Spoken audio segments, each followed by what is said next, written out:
Hello बच्चों, पिछली बार हमने पढ़ा वाक्य के दो भेद पढ़े, अर्थ के आधार पर और रचना के आधार पर। आज हम आप लोगों को बताएंगे वाच्य के बारे में। वाच्य क्रिया के उस परिवर्तन या उस रूप को कहते हैं जिसके द्वारा इस बात का पता चलता है कि वाक्य के अंतर्गत कर्ता, कर्म या भाव में से किसकी प्रधानता है। दूसरे शब्दों में हम कह सकते हैं कि क्रिया के जिस रूप से यह ज्ञात होता है कि प्रयुक्त क्रिया में कर्ता की प्रधानता है, कर्म की प्रधानता है या भाव की, उसे ही वाच्य कहते हैं। इनमें से किसी के अनुसार क्रिया के पुरुष, वचन आदि आए हैं। इस परिभाषा के अनुसार वाक्य में क्रिया के लिंग, वचन चाहे तो कर्ता के अनुसार होंगे अथवा कर्म के अनुसार होंगे अथवा भाव के अनुसार होंगे। उपयुक्त परिभाषा के अनुसार इस प्रकार हम देखते हैं कि वाच्य तीन प्रकार के होते हैं। कर्तृवाच्य, जिसमें कर्ता की प्रधानता होती है, कर्मवाच्य, जिसमें कर्म की प्रधानता होती है, और भाववाच्य, जिसमें भाव की प्रधानता होती है। पहला है कर्तृवाच्य। क्रिया के जिस रूप से हमें ये पता चलता है कि इस वाक्य में कर्ता की प्रधानता अर्थात कर्ता मुख्य रूप से है, वहाँ पर कर्तृवाच्य होता है। या सरल शब्दों में आप कहें कि जिस रूप से पता चलता है कि कर्ता प्रधान है और क्रिया का पूरा भार कर्ता पर ही है, उसे कर्तृवाच्य कहते हैं। जैसे रमेश केला खाता है, इसमें रमेश खाने का काम कौन कर रहा है? रमेश कर रहा है। दिनेश पुस्तक पढ़ता है, इसमें पढ़ने का काम दिनेश कर रहा है। तथा हमें यह भी जानना चाहिए कि जब कर्ता प्रधान वाक्य होता है तो उसमें जो लिंग वचन कर्ता का होता है वही क्रिया का भी होता है। तो जब कर्ता की प्रधानता है तो क्रिया भी कर्ता के अनुसार ही होगी। यदि कर्ता स्त्रीलिंग में है तो क्रिया भी स्त्रीलिंग में होगी। अगर कर्ता एक वचन में है तो क्रिया भी एक वचन में ही होगी। दूसरा प्रकार आता है कर्मवाच्य।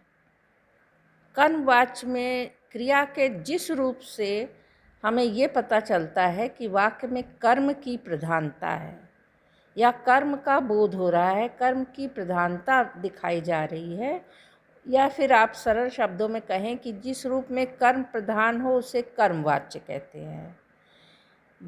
इसमें जैसे उदाहरण के लिए आप लेंगे, कवियों द्वारा कविताएं लिखी गईं। यहाँ पर लिखी गई क्रिया है और यहाँ पर जो इसका कर्म है वो कविताएं हैं। क्या लिखी गई? कविताएं लिखी गई। कर्म हम कैसे पहचानते हैं? जब हम क्रिया से क्या शब्द से प्रश्न करते हैं तो हमें कर्म का ज्ञात होता है। तो यहाँ पर क्या लिखी गई? कविताएं लिखी गई। अब देखिए आप, कविताएं स्त्रीलिंग में है और क्रिया भी स्त्रीलिंग में है। कविताएं बहुवचन में हैं तो क्रिया भी बहुवचन में है। रोगी को दवा दी गई। दवा क्या दी गई? दवा दी गई। दवा यहाँ हमारा कर्म है। तो देखिए, दवा स्त्रीलिंग में है, एक वचन में है, तो हमारी क्रिया भी एक वचन और स्त्रीलिंग में है। उससे पुस्तक पढ़ी गई। उससे पुस्तक पढ़ी गई। क्या पढ़ी गई? पुस्तक पढ़ी गई। देखिए, पुस्तक स्त्रीलिंग में है, क्रिया भी स्त्रीलिंग में है, और एक वचन में है तो क्रिया भी एक वचन में है।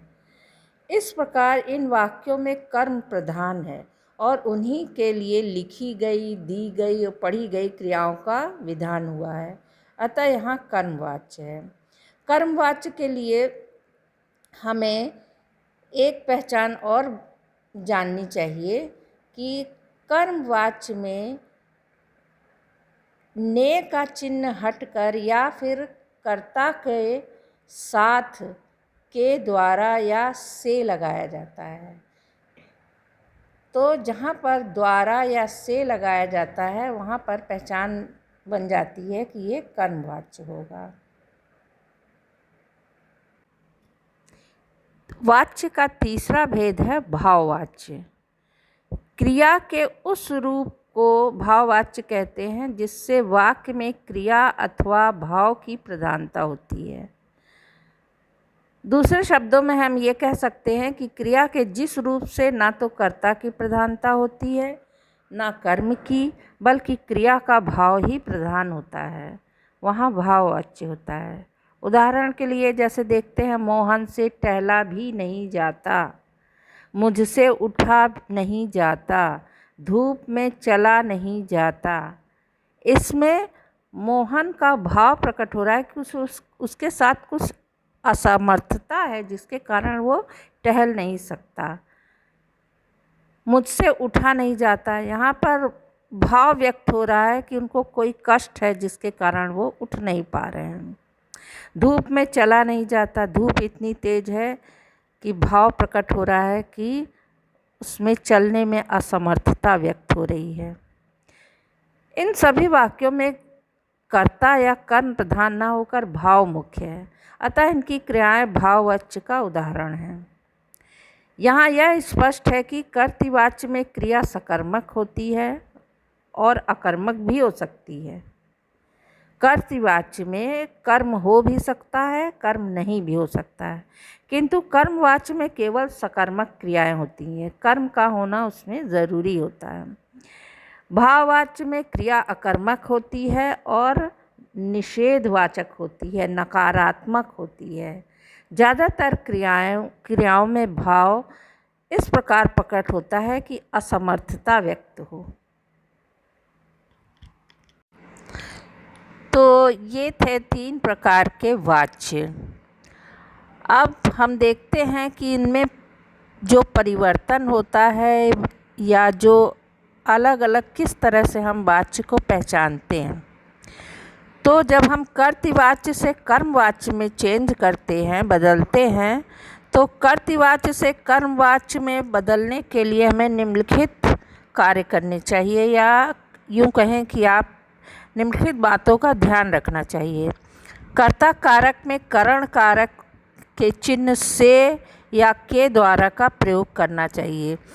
जब हम कर्तृवाच्य को कर्मवाच्य में बदलते हैं तब हम कर्ता से उसका चिन्ह ने हटाकर उसमें से या के द्वारा का प्रयोग करते हैं।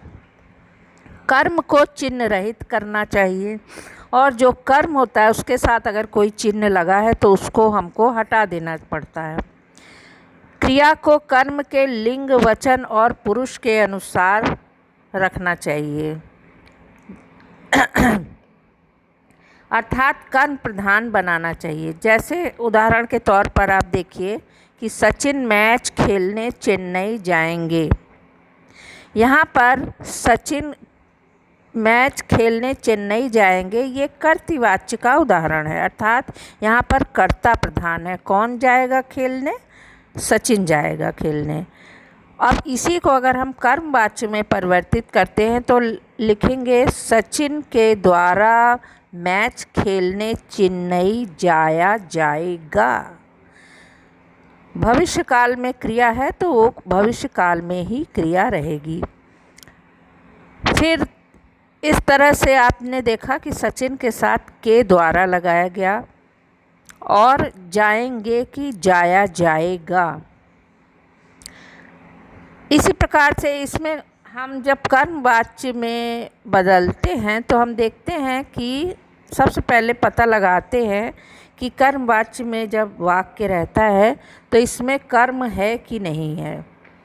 और कर्म को हम कैसे पहचानते हैं?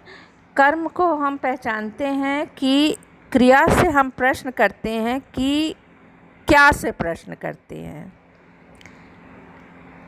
तब हमको इसमें कर्म का पता चल जाता है। जैसे क्या खेलने जाएगा? मैच खेलने जाएगा, तो यहाँ पर मैच जो है वो कर्म है। इसी तरह से दूसरा उदाहरण, राकेश पुस्तक पढ़ रहा है। यहाँ पर कौन पढ़ रहा है? राकेश पढ़ रहा है। पूरा भार किस पर पड़ रहा है? कर्ता पर पड़ रहा है।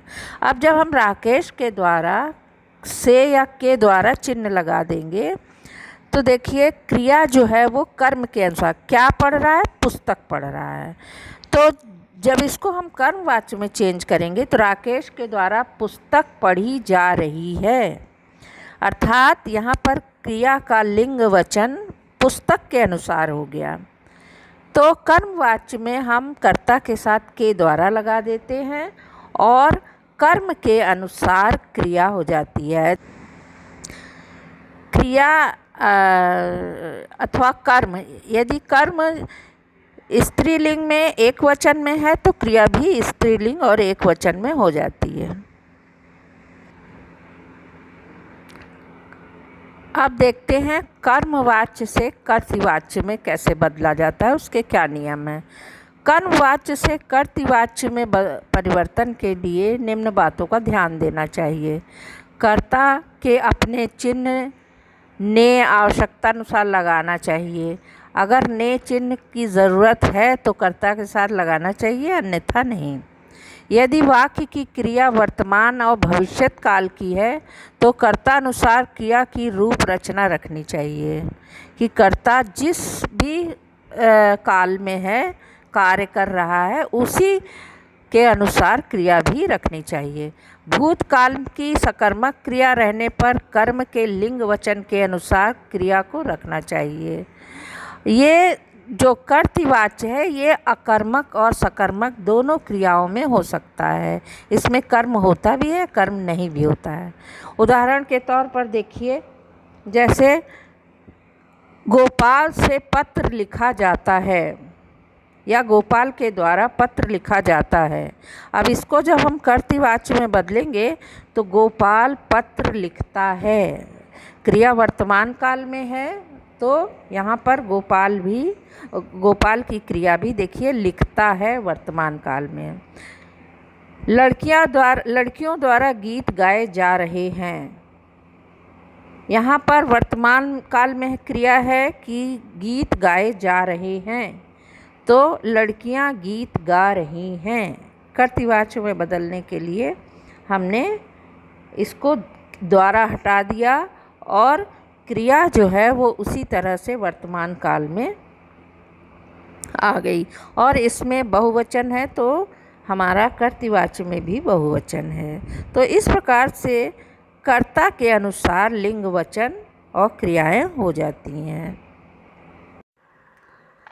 अब देखिए कर्तृवाच्य से भाववाच्य में बदलने के क्या नियम हैं। सबसे पहले तो आपको ये जानना होगा कि भाववाच्य में क्रिया हमेशा अकर्मक होती है, इसमें कर्म नहीं होता। और क्रिया जो मुख्य क्रिया होती है वो सामान्य क्रिया होती है और अन्य पुरुष में होती है और पुल्लिंग होती है। अन्य पुरुष आप समझते हैं किसी तीसरे के बारे में कहा जा रहा है, ना हम कह रहे हैं ना आप कह रहे हैं, बल्कि हम किसी तीसरे के बारे में कह रहे हैं, उसको कहते हैं अन्य पुरुष। तो यहाँ पर क्रिया हमेशा अकर्मक होती है, अन्य पुरुष होता है और पुल्लिंग होती है। तो जब हम जैसे उदाहरण के तौर पे हम देखें कि इसमें से या के द्वारा नहीं लगाया जाता, बल्कि से और द्वारा सेंटेंस को कंप्लीट किया जाता है। कर्ता के साथ से और द्वारा लगा होता है। तो देखिए जैसे उदाहरण के तौर पे हम देखते हैं कि जैसे कि गर्मियों में खूब नहाया जाता है, जैसे कि लड़कियों से गर्मी में खूब नहाया जाता है। तो यहाँ पर अब जब हम इसको भाववाच्य में बदलेंगे, ये आपका जैसे कर्तृवाच्य का उदाहरण है, गर्मियों में लोग खूब नहाते हैं या गर्मियों में लड़कियाँ खूब नहाती हैं। तो जब इसको हम भाववाच्य में बदलेंगे तो होगा गर्मियों में लोगों से खूब नहाया जाता है। तो ये देखिए लोग जो हैं ये हमारे कर्ता हैं, तो कर्ता के साथ हमने चिन्ह लगाया है से, और खूब नहाया जाता है, यहाँ हम किसी अन्य के बारे में बात कर रहे हैं। और नहाया जाता है देखिए क्रिया जो है वो पुल्लिंग में है। तो इस तरह से आप देखेंगे कि जैसे पक्षी रात में सोते हैं, तो पक्षियों से रात में सोया जाता है। देखिए पक्षी हमारे कर्ता हैं, इसके साथ से चिन्ह लगा हुआ है, और सोया जाता है क्रिया हमेशा जो है देखिए पुल्लिंग में है और एक वचन में रहती है, पुल्लिंग एक वचन में। तो इस तरह से जब हम भाववाच्य में परिवर्तित करते हैं किसी भी कर्तृवाच्य के वाक्य को या कर्मवाच्य के वाक्य को, तब हम क्या करते हैं कि कर्म रहित कर देते हैं वाक्य को, और पुल्लिंग एक वचन में क्रिया होती, सामान्य मुख्य क्रिया को सामान्य क्रिया बना देते हैं, और ये अन्य पुरुष और पुल्लिंग एक वचन में होती है। यहाँ पर ज़्यादातर आप देखेंगे कि नकारात्मक भाव भी बहुत आता है, जैसे कि बच्चे शांत नहीं रह सकते, बच्चों से शांत नहीं रहा जाता, इसमें नकारात्मक वाक्य ज़्यादातर दिखते हैं। तो यहाँ पर जाता है क्रिया के साथ अधिकतर लग जाता है। तो ये थे आपके वाच्य के 3 भेद, कर्तृ, कर्म और भाववाच्य। अब हम कुछ अभ्यास कार्य आपको आगे देंगे जिससे कि आपको उसको करने से क्लियर हो जाएगा कि किस तरह से चेंज करके किस तरह से कौन सा वाक्य बनता है।